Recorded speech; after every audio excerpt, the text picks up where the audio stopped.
Assalamualaikum warahmatullahi wabarakatuh.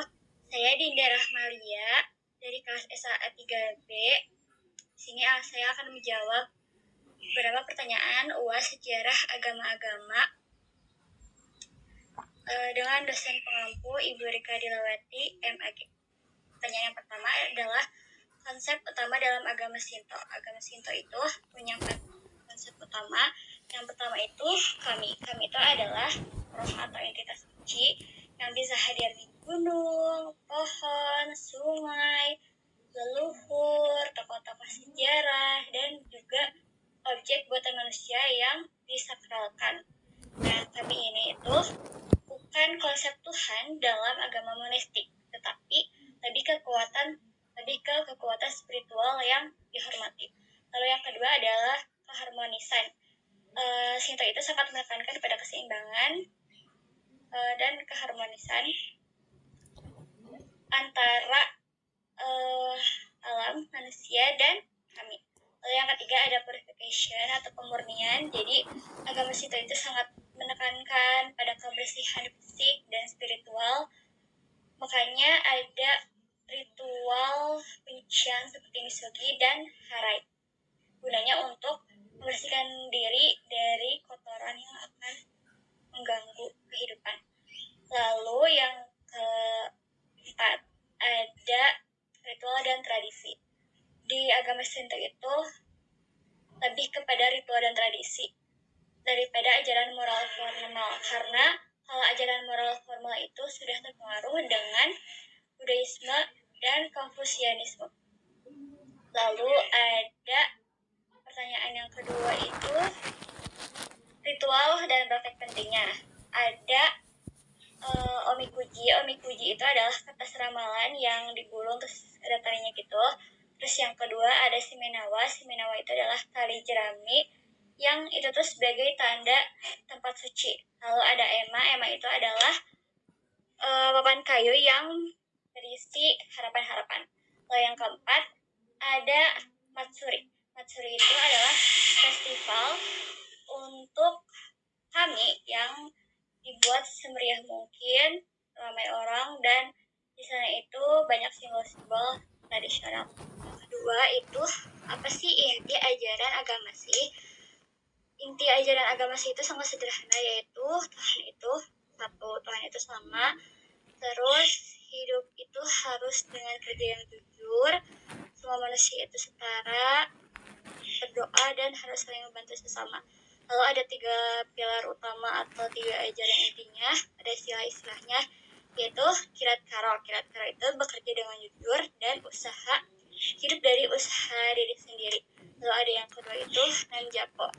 Nanjapo itu adalah mengingat Tuhan dengan doa dan meditasi. Lalu ada Vancako. Vancako itu harus saling berbagi ke orang lain, saling membantu sesama, terutama ke yang membutuhkan. Jadi 3 prinsip ini tuh yang membuat Sikhisme itu menekankan pada damai,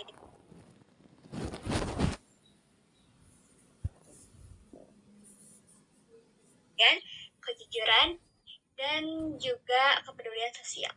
Dan yang B itu adalah guru-guru dalam agama Sikh.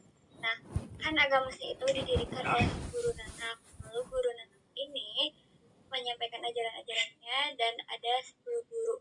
Nah, 10 guru itu bukan Tuhan, tapi lebih kepada mereka tuh menyebutnya sebagai penyempurna ajaran, yang menyempurnakan ajaran.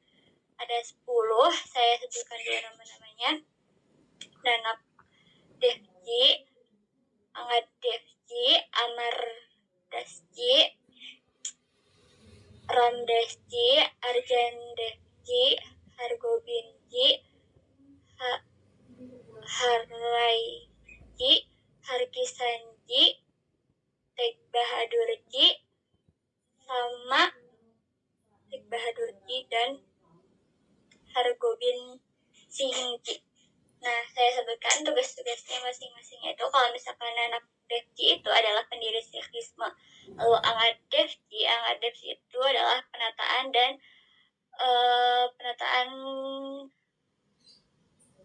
penyusunan juga aksara Bihara dan kitab Guru Mukhi. Lalu bukan kitab tapi Guru Mukhinya. Lalu Amardasji itu adalah kesetaraan gender dan sosial. Lalu Ramdasji itu pembangunan Amritsar. Lalu Arjan Devji itu penataan Adigran, itu adalah kitab suci awal. Lalu Hargobinji itu adalah konsep pertahanan Mimipiri. Lalu Haraiji Harkisanji. Lalu Tek Bahadur itu amatir demi kebebasan beragama. Lalu yang terakhir itu adalah Hargobind Singhji. Dia itu adalah pendiri Khalsa dan yang menetapkan Guru Granth Sahib sebagai guru terakhir. Lalu ke pertanyaan yang ketiga, itu yang bagian itu mengenai sejarah agama Yahudi. Nah, di sini tuh ada beberapa simbol. Yang pertama itu ada bintang Daud, yaitu Star of David. Lalu yang kedua ada menorah. Menorah itu lilin 7 cabang. Lalu ada kipah. Kipah itu penutup kepala, dan ada talit, itu ada selendang doa. Nah, agama Yahudi ini adalah agama monoteistik tertua di dunia, yaitu yang percaya sama satu Tuhan yang mereka sebut sebagai Yahweh atau Adonai. Pengikutnya disebut orang-orang Yahudi. Nah,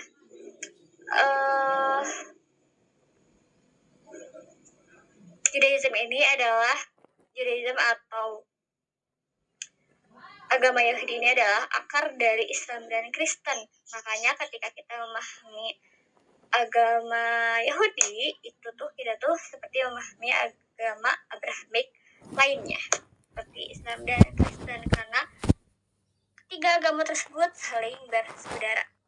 Secara singkat atau asal-usul singkatnya, itu ada Abraham. Abraham itu adalah Ibrahim,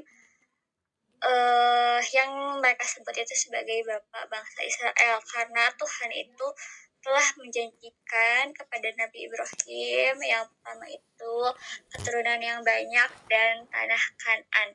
Lalu ada Musa. Musa itu adalah tokoh paling penting karena dia itu yang menerima kitab Taurat di Gunung Sinai yang ada Ten Commandment, yaitu 10 perintah Allah, yang itu menjadi hukum dasar atau teologi dari agama Yahudi. Lalu ada era kerajaan Israel, Raja Saul ke Salomo dan Raja Saul Nabi Daud ke Salomo. Nah, lalu ada bait suci di Yerusalem. Lalu ada diaspora. Diaspora itu bait suci dihancurkan tahun 70 Masehi. Dihancurkannya oleh orang Roma. Lalu masa Yahudi itu menyebar ke seluruh dunia untuk menyebarkan. Hanya yang ibu jelaskan waktu di kelas itu ada silsilah keluarganya kayak gitu. Nabi Ibrahim itu punya istri namanya Siti Sarah.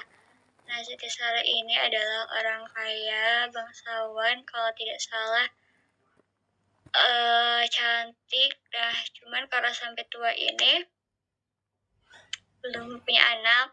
Lalu Siti Sarah itu nyuruh Nabi Ibrahim buat poligami, karena kalau Nabi itu kan butuh keturunan untuk meneruskan dakwahnya.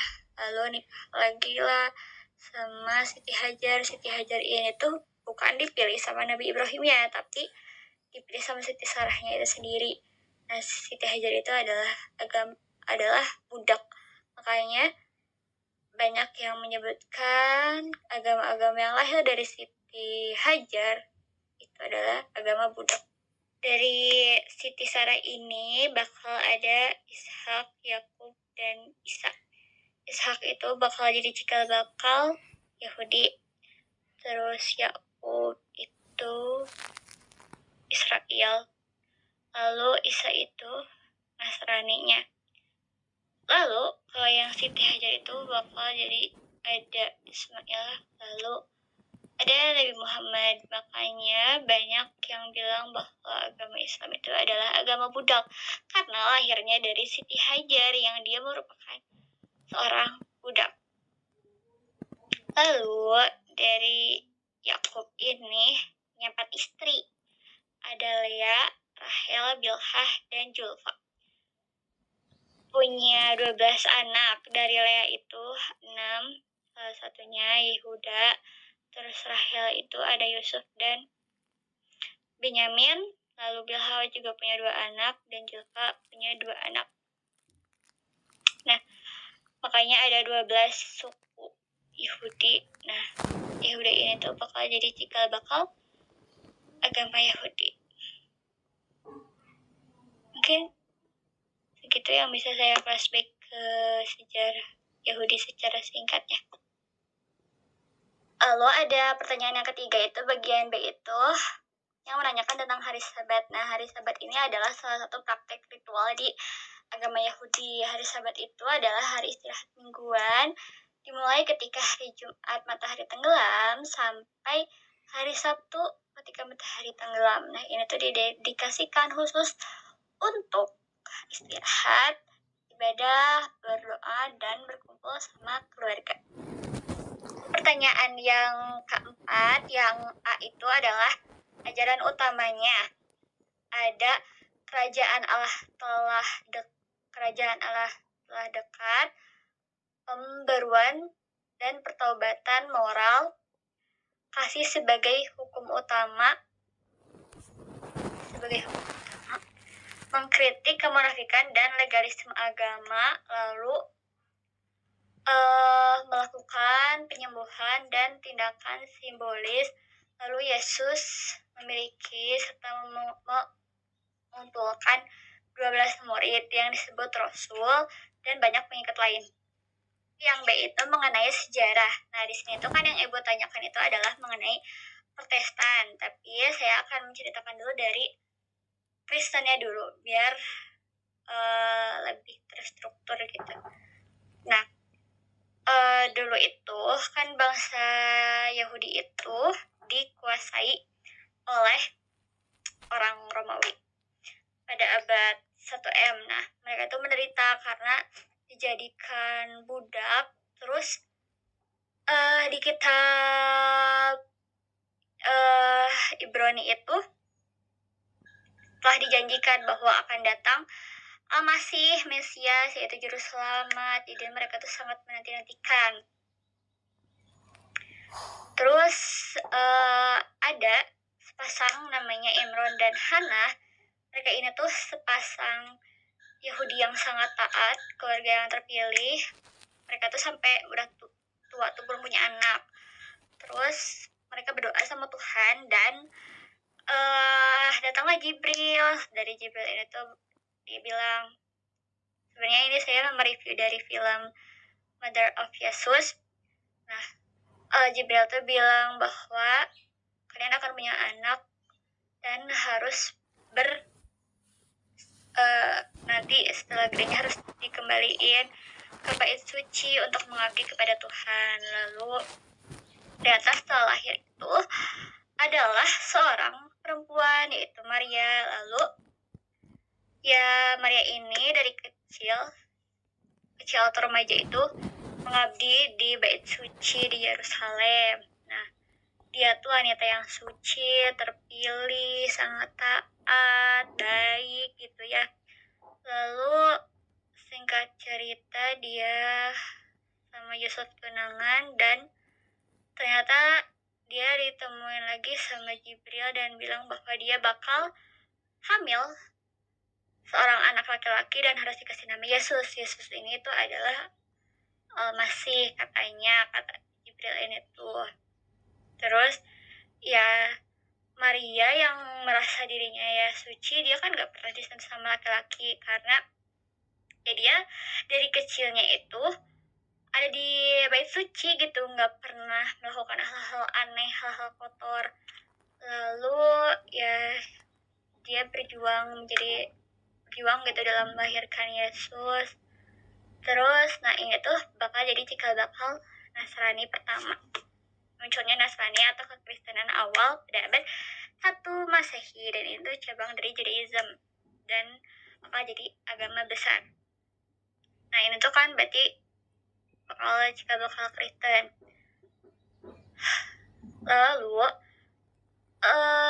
ini saya kaitkan dengan pelajaran sosiologi, pernah ibu bahas juga di Bu Roro, dan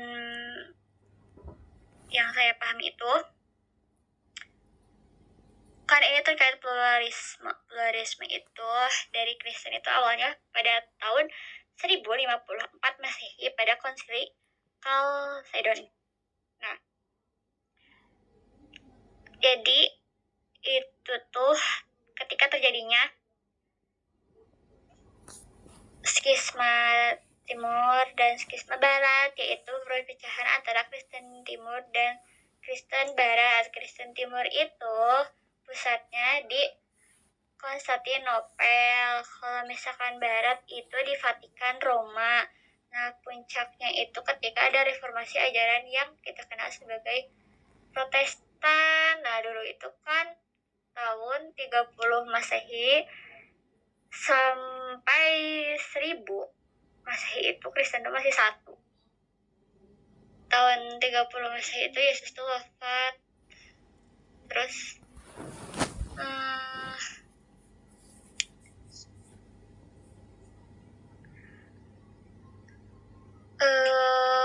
nah, kan Yesus itu punya 12 murid. Nah, sebenarnya awalnya tuh Kristen itu cuma satu, cuman kan murid-muridnya ini tuh kan 12. Nah, satu berkhianat, berarti sisa 11. Nah, terus mereka tuh menyebarkan ajaran Kristen. Kalau Petrus itu ke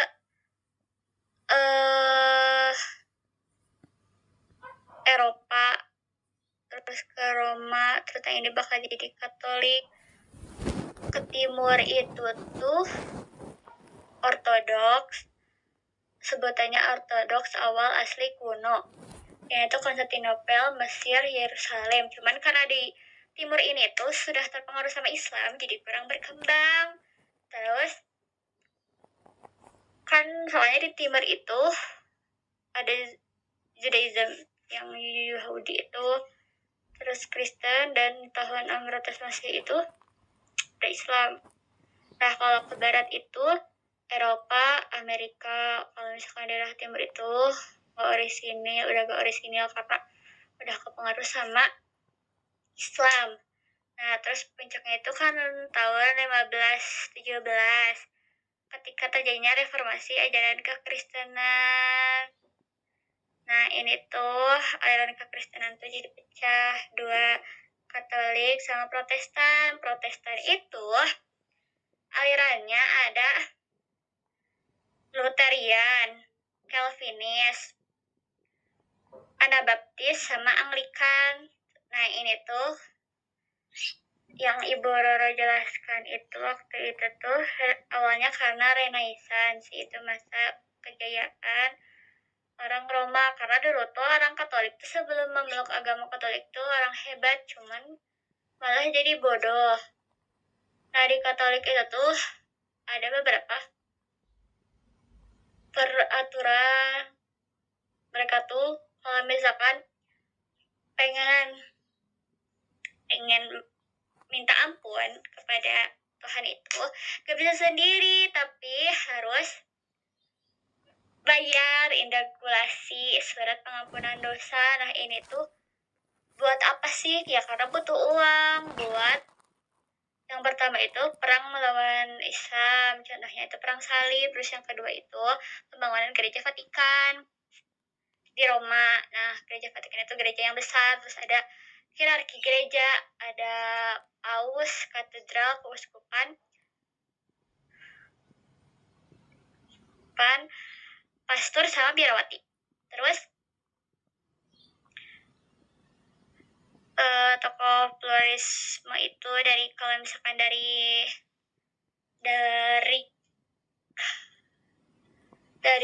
Protestan itu John Hick. Kalau misalkan dari Katolik itu Jacques Dupuis. Nah, ini tuh ada beberapa kesalahan dogma dalam gereja Katolik, makanya kenapa banyak yang gak suka.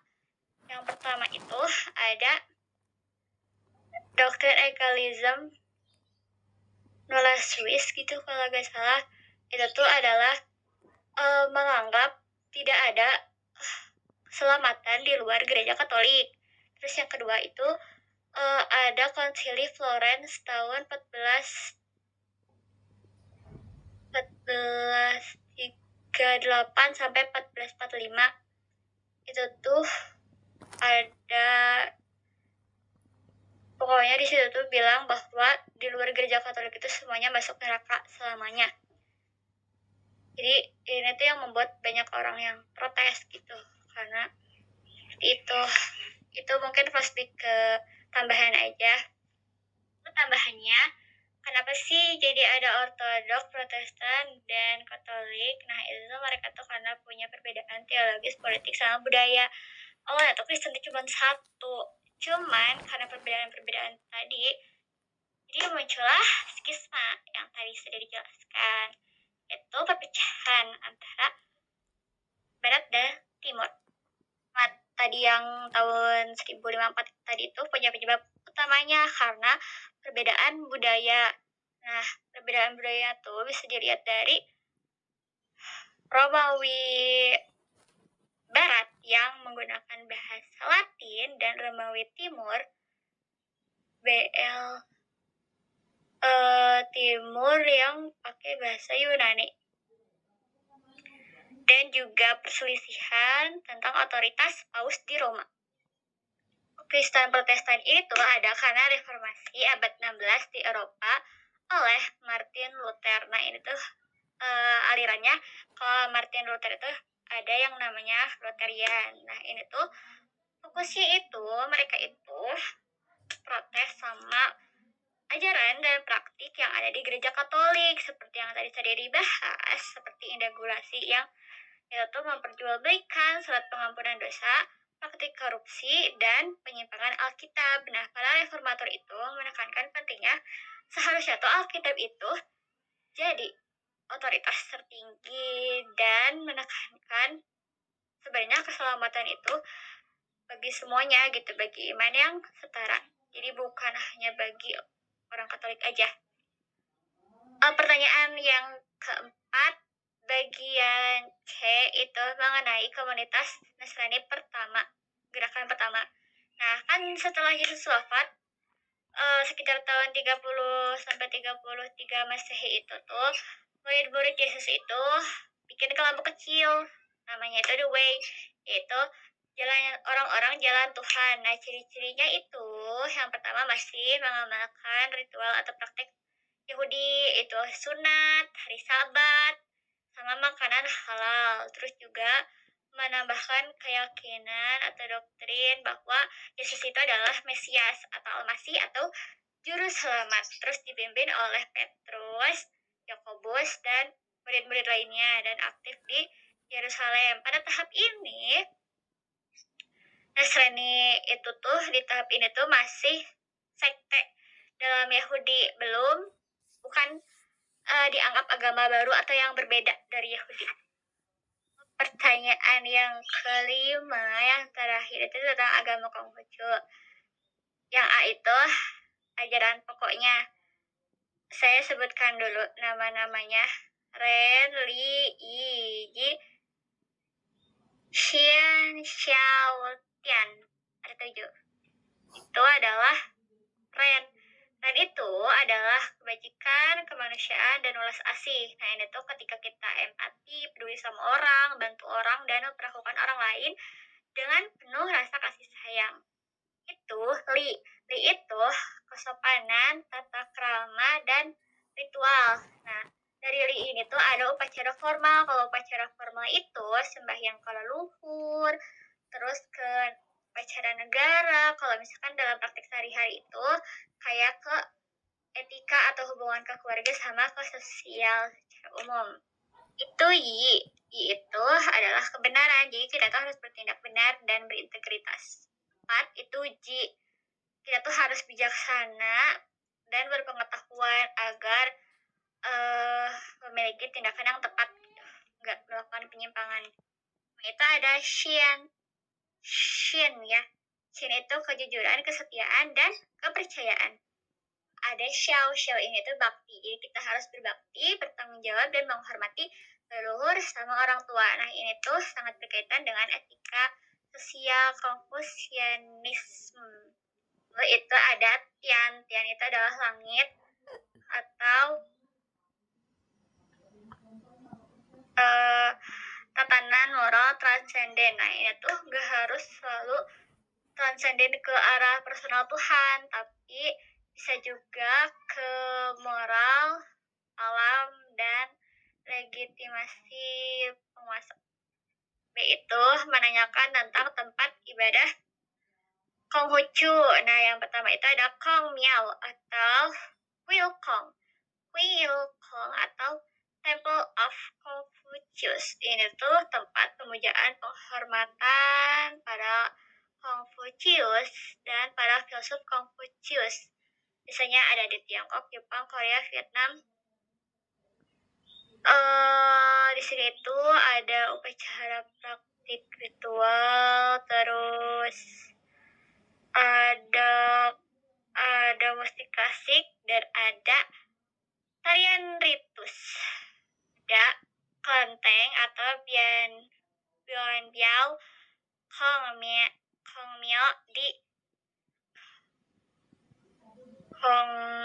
Kong Mio ya Kong Mio di diaspora. Nah kalau di Asia Tenggara itu biasanya tempat ibadah disebut kelenteng. Nah di kelenteng itu memadukan antara kepercayaan lokal, Buddhism, dan itu sendiri. Biasanya di kelenteng itu ada altar khusus untuk para Confucius.